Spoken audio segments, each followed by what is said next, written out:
Hi, I'm Courtney McQuade with Markets Group here at our 7th Private Equity Forum in San Francisco. With me is Colin Smith, Managing Director and Head of the Portfolio Transformation Team at Oak Capital.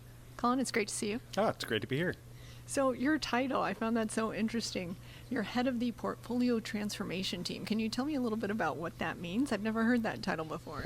Well, we probably made it more complicated than it needed to be, but it's a little bit intentional. So we are essentially the portfolio operations arm of our special situations group and private equity at Oaktree. But we were pretty intentional to use the word transformation because we really believe deeply in demonstrating the ability to be very hands-on but very productive with our companies and proving to the board members, management team members, really all the stakeholders that we work in that we bring true transformative value to the table. And it's something that we like to market. Basically, you're optimizing portfolios. There you go. That's it. There you go. And so you just came off of our panel session talking about how to optimize portfolios. Can you share a couple of key highlights from that? Yeah, it was a really interesting discussion.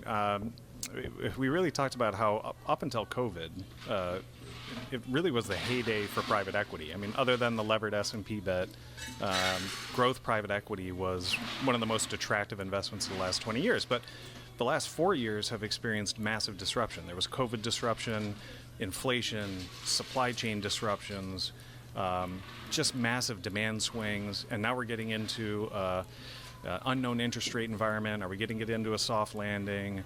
All of these big questions. And what we've really learned as part of managing our businesses and optimizing value is that we're really having to engineer much more nimble businesses with much more flexible strategies that can deal with that type of uncertainty, give maximum balance sheet strength, and really generate the greatest amount of earnings to be able to go on offense in the marketplace. So it was a pretty interesting discussion.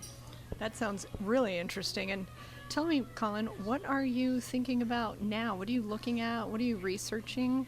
What's on top of mind? Well, our special situations group at Oaktree can really deploy capital in a variety of different ways, but we have the ability to partner very effectively with companies that have over-levered balance sheets or are having difficulty tapping traditional credit markets or are really looking for a partner that can help them deal with all the uncertainty that we just walked through. Mm-hmm. So for us, the last 4 years have been the best deal-making environment that we've had, at least in my 11 years at Oaktree. And so this type of turmoil that we're seeing in the marketplace, the turbulence and the uncertainty really plays to our strengths. So we're just really excited about being able to help in that type of market. Fantastic. Well, Colin, it's great to meet you. Thank you so much for taking the time. Yeah, it's great to meet with you. And we're live at our Private Equity San Francisco Forum.